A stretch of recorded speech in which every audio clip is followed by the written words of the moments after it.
everyone, welcome to a new episode of Adapting With, the show brought to you by AFA Pittsburgh, where we talk to the industry leaders about how they are handling this pandemic and adjusting their businesses.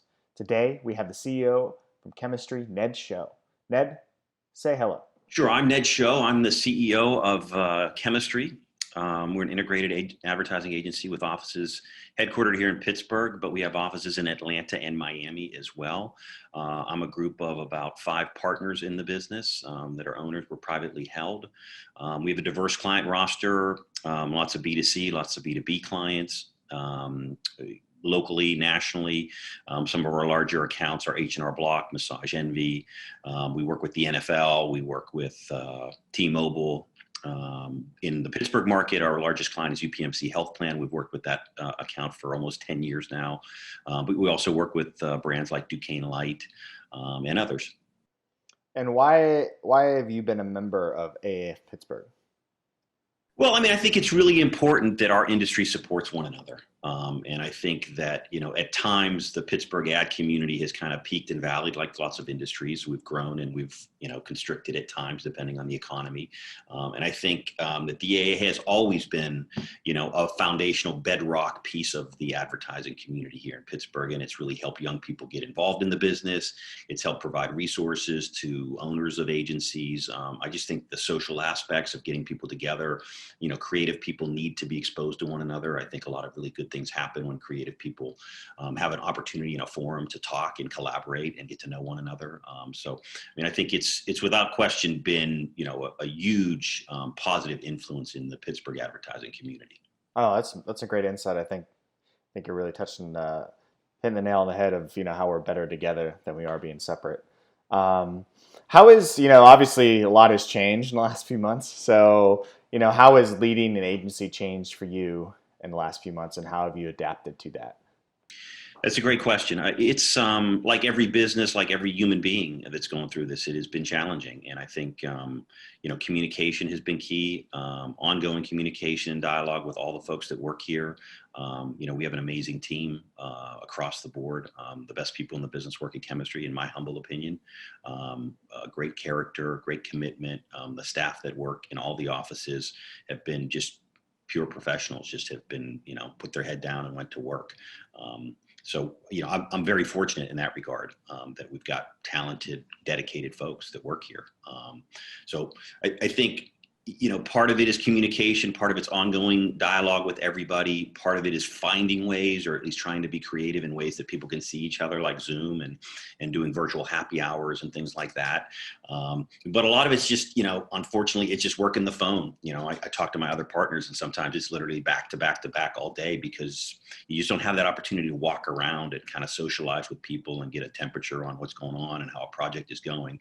So you just have to work twice as hard to make sure that you're communicating with folks. Yeah, it's definitely been true for us as well. What are some of the ways you've adjusted your communication in order to facilitate, obviously, this changing environment and like you said, still be able to keep a pulse on things? Yeah, I think early on, my partners, Jeff, Dan here in Pittsburgh, really felt like over communication was something we as the owners had to really focus on. And that involves, sometimes Jeff or myself or Dan will just kind of randomly reach out to folks, not at like a preset time or a conference call or a meeting, just to kind of just take 5 minutes and say, like, how are you doing? Like, how's your family doing? How are the kids holding up? Like the life part of what you get in the office, truthfully, a lot of the times. A lot of it's work related, but a lot of it's not work related. It's an understanding of, is this person just under a lot of stress right now, and they just need a little bit more support or something that we can do to help them in their life. Because that's what, that's how you build a great culture in any company, and especially in an advertising agency, I think. Did you have employees work from home before COVID? It's interesting. I'll be the first to admit I'm pretty old school in my perspective on work from home, and always have been. Candidly, I've been proven wrong in a lot of my beliefs and assumptions about productivity and how effective work from home can be. I was never really a fan of it, but I have to say that the experience we've had over the last 4 or 5 months, we haven't missed a beat. We've done, a great deal of work. We've done pretty efficiently. Clients have been pleased. Now realizing it's, unique time period and a unique environment for sure. But I think everybody has convinced me otherwise, because I would tell you a year ago, if you asked me that question, I would say we don't work from home. We work in the office, and there's certainly exceptions if people have an issue or they've had been ill or something like that and they need to work from home, then we certainly make an accommodation. But foundationally, I was never a fan of large chunks of the office working from home. I actually, it was like similar where, I always thought I was way more productive in the office and never want to work from home, and kind of assumed that for, running a business as well. But I, like you, have been proven wrong in many ways, even in my own productivity. I'm like, oh, working from home isn't so bad. Yeah, I mean, I think the one nuance I'm not sure anybody's solved yet is, and we've struggled because a lot of our folks, back to the point I made earlier, really dedicated folks. It's like, how do you turn it off?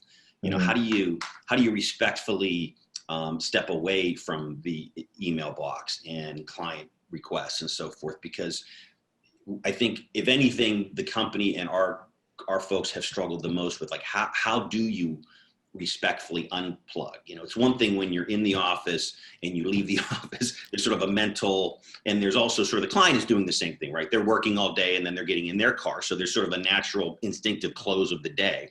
The last 3 or 4 months, there's no close of the day. The day is anytime, 8 at night, 6 in the morning, midnight, and really trying to encourage our folks to feel comfortable to say, like, no, it's okay. You've worked 10 hours today. You can shut the laptop and go do something with your family. Like, you don't have to be on 24/7. That's not sustainable. Nobody can do that. Yeah, and I think that's been a struggle for a lot of people. Have you realized or found any tips or tricks that have helped you kind of shut that off so you can spend some time for yourself and family? For myself, I try to, in the evening by 6 or 7, I really try hard to be off. I'm fortunate that I've got a little patio on the back of my house, and I go up there and sometimes I'll just smoke a cigar or have a cocktail or something like that as a way to wind down.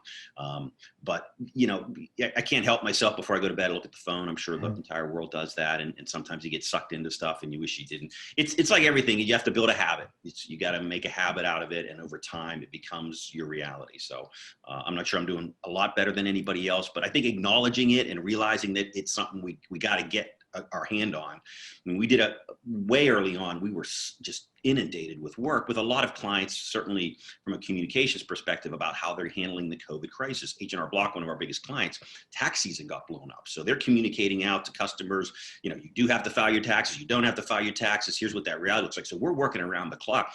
At one point, we just had to literally, come to the teams and go, like, look, this weekend is a no-fly zone. Like, you are not working through the weekend, because it's not sustainable. People are going to crash and burn here.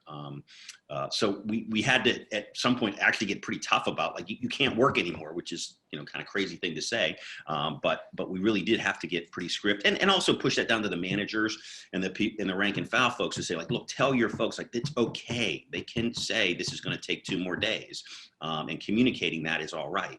That we're all aligned in that objective. And do you think, in the future, when we get through this crisis, that you'll be more open as a company and yourself to, like, having remote work as a continued thing? I think that's going to be the new reality. I think you're burying your head in the sand if you don't think that's going to be a dimension of every industry and every business. We've done a number of virtual pitches in the last 2 months. I mean, where we're doing Zoom calls and we're integrating video, and we've got, staff presenting as if they would in a normal physical environment. What's the future of pitching in our business going to look like? I mean, I don't know that there's going to be 10 people getting on an airplane to fly to Kansas City to pitch a piece of business anymore. I don't know if clients are going to want to incur that cost. I don't know if agencies are going to want to incur that cost. Do they need to incur that cost? All those things. There's still a huge component, I believe, of the human interaction in our business, in every business, and building a bond and a trust with your client and them with you. But a lot of the things that we just assumed had to happen in the course of our business, I think is going to be reevaluated. And I think people working from home and managing work-life balance and all those kinds of things, and just the strain people have on commuting and stuff like that. Stuff you don't even think, never had that diet. We would have never had this conversation, 9 months ago, like how stressful it is to actually commute from your home into the office, get there. It's, you got a fist fight before you even get into work and start dealing with clients. And, like, you start saying, like, so is that do you need that? Is that a mandatory? Does that have to happen? Does it have to happen 5 days a week or 3 days a week or 2 days a week? I mean, I think all those things are going to be worked through, but we will never go back to the way it was exactly. It's not reality in my opinion. No, I agree, and that actually leads me to like kind of what are your thoughts on where do we go now as an industry, and maybe even like what's your kind of predictions for how agencies are going to be working in the future? It's interesting. I tell a lot of folks that don't work in advertising that the advertising is the most valuable industry in the world because we get people to buy things. We convince people, we persuade them to take action or not take action. We add more value to brands and businesses than all the attorneys and management consultants put together, in my opinion. But I think part of the reason we are so good as an industry and as a company is because we rely on creative people to solve problems. And I think the creative mindset of agencies across the board will continue to evolve and collaborate and figure out ways to be more efficient, be better, be smarter. I just think I think where a lot of industries have a hard time evolving. I think the agency business is so hard and tough, and the expectation is that you can turn on a dime, that for whatever reason, we have that built into our DNA and we're able to do that a lot quicker than a lot of other industries. What would you say has worked well for your agency in adapting to these times and just pushing forward? I think again, going back to communication has been important. I think, being understanding technology and utilizing it to the best of our ability. I think trying to be being patient and understanding of the stress that our clients are under and trying to figure this out. I mean, I think a lot of times we as agency people want to get the brief. So what is the assignment from the client, right? What are they asking us to do? I think candidly in the last several months, lots of clients don't even know, they don't know. They're looking for help to have that conversation and figure out what should I be doing? What can I be doing? And I think we've been really proactive in kind of bringing to light ideas and strategies and things for them to think about and consider. A lot of our retail clients, we've had restaurant clients who, basically got shut down. They're put out of business. So how do you transition from an in-store environment to a pickup environment, and how does that work, and how do you marry that with technology platforms like DoorDash, et cetera, et cetera? So all those things are, we kind of got in the business with our clients, not that we aren't normally, but probably to a greater degree than we ever have in the past. Yeah, and that actually leads me to what I want to talk about next is just the kind of client relationships. What are you doing to help your clients cope now? I think it's a lot of what I just said. I think it's about becoming to the extent that we can be a business partner in terms of the stress they're having with their employees themselves. How do we help them communicate to their employees, take some of the stress off of their employees, which aren't strictly, advertising kinds of assignments or projects, but we are communicators. And so when they come to us and say, look, we got a workforce that's been furloughed, we're calling some people back, some people don't know if they're coming back, some people don't know, the future is very scary for a lot of the frontline workers in lots of businesses and industries. So how do we communicate to them and somehow relieve a little bit of the pressure and stress that they have? And chemistry, can you talk to us? How would we do that? Is that creating content? Is that supplying a video to the staff? Is that uploading, different tips, all that kind of stuff? How can we think about engaging our stakeholders at the business level? And that's probably something that, again, 9 months ago, clients weren't calling us and asking us those kinds of questions or challenging us with those kinds of, problems to solve. And I mean, do you have any specific examples? I know you're talking about how you're working with H&R Block. I mean, anything you're comfortable sharing, of course, and of like how you've kind of integrated yourself in that kind of way and led to some successes? Yeah, I mean, Miller's Ale House is a really interesting example. It's a fun, kind of a fast casual chain. Lots of locations in the Florida market, which has been, really hit hard in the last several months with COVID. So they've gone through a roller coaster ride of opening, closing, opening, closing, opening, closing. And I think, in a normal environment, the media strategy and the media plan was a very quasi-traditional one with a lot of, drive to retail. We have specials, we have new entrees, we have those kinds of things. And we've had to really do a 180 to a completely online media strategy, driving people to pick up, driving people for delivery, helping them get in the game of delivery and pick up and all that stuff, because, they really were not. So I think helping them understand that there are ways to be in business and supply food to consumers, but it's just not going to be in a retail physical environment. What are some of the other ways you've seen your clients adapting and succeeding in this time? I think they're like every business. I think they've got their heads down. I think everybody is working twice as hard. I think there's a huge sense of camaraderie. A lot of times you probably experience this in crisis. People come together. They really do. And I've noticed that in the chemistry universe, in other agencies that I've worked at, and certainly in this environment. I think we are probably as close to our clients as ever in terms of, dialogue, trust, relying on each other. Really, the foundational components of a true partnership exist, stronger today probably than at any point in our history. And since this is for our members, and what advice would you give to other agency leaders, other members that are in our wonderful industry, just dealing with and adapting and really trying to succeed in times that are unprecedented at this point? Yeah, boy, I don't know. I'm not much for giving advice. I know I have to add some hard questions here just to get you thinking. I think humility is key. I think a lot of the social justice things that have been going on over the summer too. We've got, an office in Atlanta, which is really, the birthplace of the civil rights movement. And, I'll be candid that, I've got a long way to go to understand the dynamic of people of color and the things and the issues that they face, and how we as business owners are obligated and need to do more to find minority candidates and bring them into our business. I mean, the agency business, God, I was part of a 4A's panel like in the 80s on diversity, and I don't know that we made any progress since 1988, candidly. And that's horrible.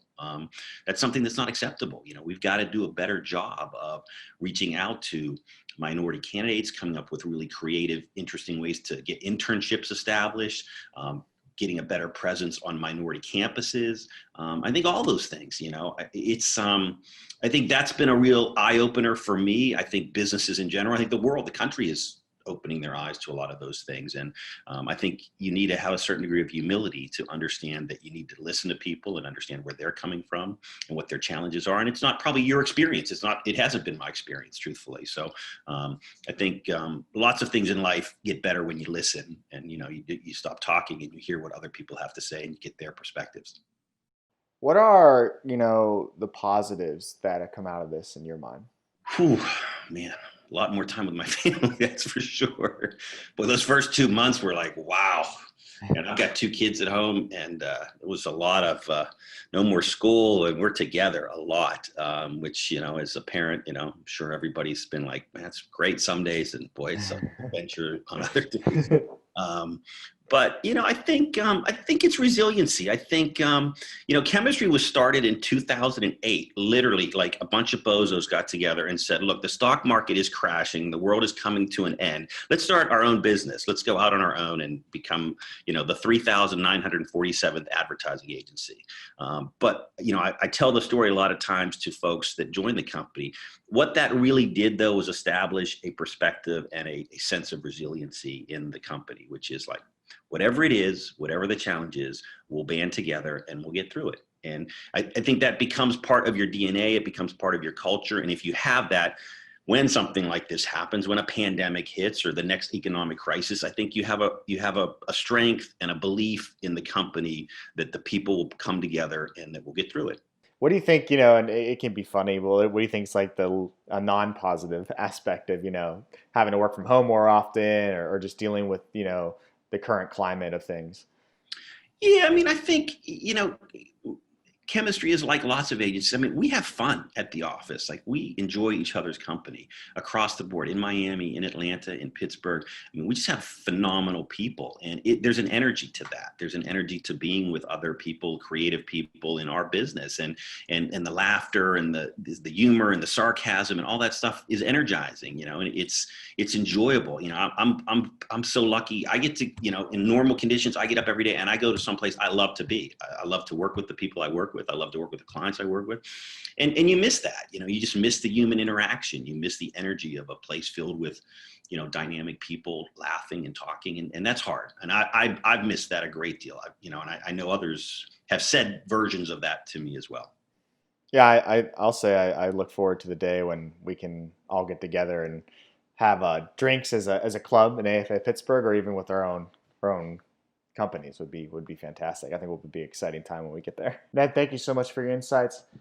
Everyone, I hope you enjoyed this episode. We're excited to get more of these episodes to you soon. Please like, subscribe, and hit us up with any recommendations, comments, or questions you may want to be answered by our interviewers. Have a great day. Talk to you soon.